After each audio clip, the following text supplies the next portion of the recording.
ratusan ribu kasus kekerasan dan kasus pelecehan seksual di ruang publik korban ternyata kekerasan paling verbal di sebuah apartemen di kota Bekasi, tidak Jawa boleh Barat. disepelekan, tidak boleh dianggap sebagai isu kecil.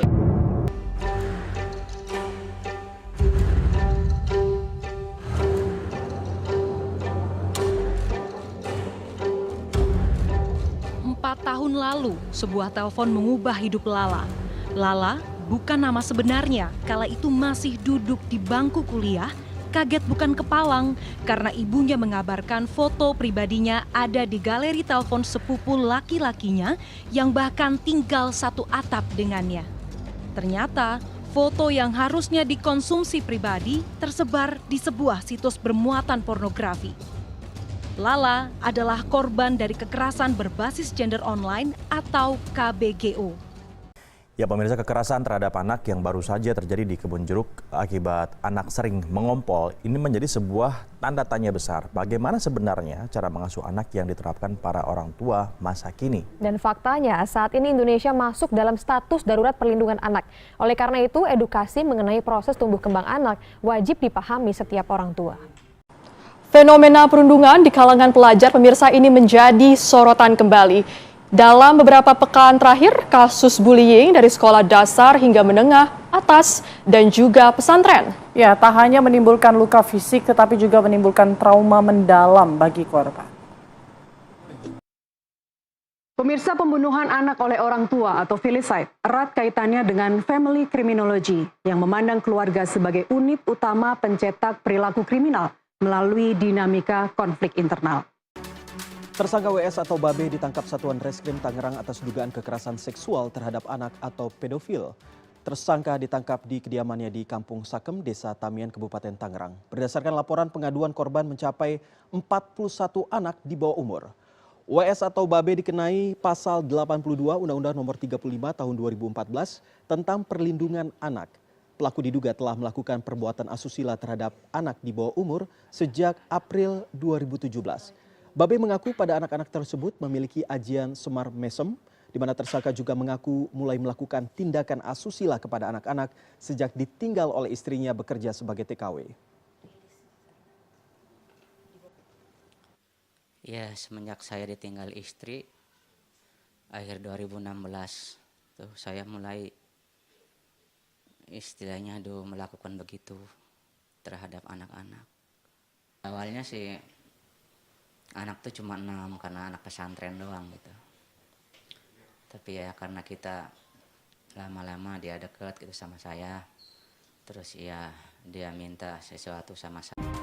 Saudara, perilaku kekerasan seksual pada anak di lingkungan pendidikan seolah tak henti mendera. Usai drama kasus Jombang di Mojokerto, Jawa Timur, seorang guru agama ditangkap karena melakukan kekerasan seksual terhadap 3 santri laki-laki yang masih di bawah umur.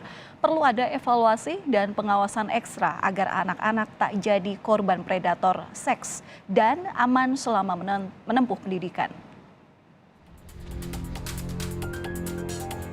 Kasus kekerasan seksual pada anak kini muncul satu persatu ke permukaan bak fenomena gunung es. Pada minggu lalu, publik dihebohkan dengan drama penangkapan Muhammad Subki Azalzani.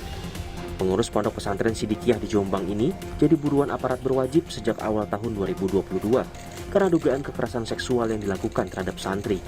Padahal, putra pendiri pesantren Sidikiyah ini sudah jadi tersangka sejak akhir 2019. Kini Subki tinggal menunggu jalannya peradilan di Pengadilan Negeri Surabaya. Sidang perdana akan dimulai pada Senin 18 Juli mendatang, digelar secara daring dan tertutup untuk umum.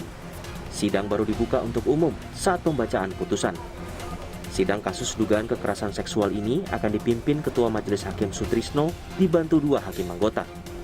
Sedangkan jaksa penuntut umum berjumlah 8 orang yang berasal dari Kejaksaan Tinggi Jawa Timur serta Kejaksaan Negeri Jombang. Terus untuk penetapan hari sidang dilaksanakan pada tanggal 18 itu hari Kamis. Senin 18 Juli. Oke. 18 Juli hari Senin untuk sidang pertama. Untuk keamanan kami akan koordinasi dengan Polrestabes Surabaya. Buntut dari kasus ini, Kementerian Agama sempat mencabut izin operasional pondok pesantren. Ribuan santri pun dirundung cemas akan nasib pendidikan mereka. Namun keputusan pencabutan izin pesantren dianulir oleh Menteri Agama ad interim, Muhadjir Effendi. Pembatalan ini dilakukan demi kebaikan ribuan santri di pondok pesantren. Muhadjir menyebut pembatalan pencabutan izin operasional. Kita sering mendengar kata kekerasan di berita ataupun media sosial. Tapi tahukah kalian, kekerasan bukan hanya tentang luka fisik yang terlihat, tetapi juga tentang kata-kata yang mematahkan semangat dan tindakan yang mengucilkan sesama. Mungkin kita menganggap ejekan sebagai candaan biasa. Mungkin kita merasa mendiamkan teman adalah hal yang lumrah. Tapi bagi mereka yang merasakannya, itu adalah beban berat yang dibawa pulang setiap hari. Sebuah luka yang tidak berdarah, tapi bekasnya masih menetap selamanya dalam ingatan. Kekerasan seringkali bersembunyi di balik tawa yang dipaksakan. Ia tumbuh subur saat kita memilih untuk diam dan berpura-pura tidak melihat. Tapi hari ini, di sekolah ini, kita tidak akan lagi menutup mata. Karena setiap orang di sini berhak merasa aman. Setiap kalian berhak untuk dihargai tanpa rasa takut. Mari kita lihat kenyataan pahit yang selama ini mungkin hanya kita anggap sebagai angin lalu.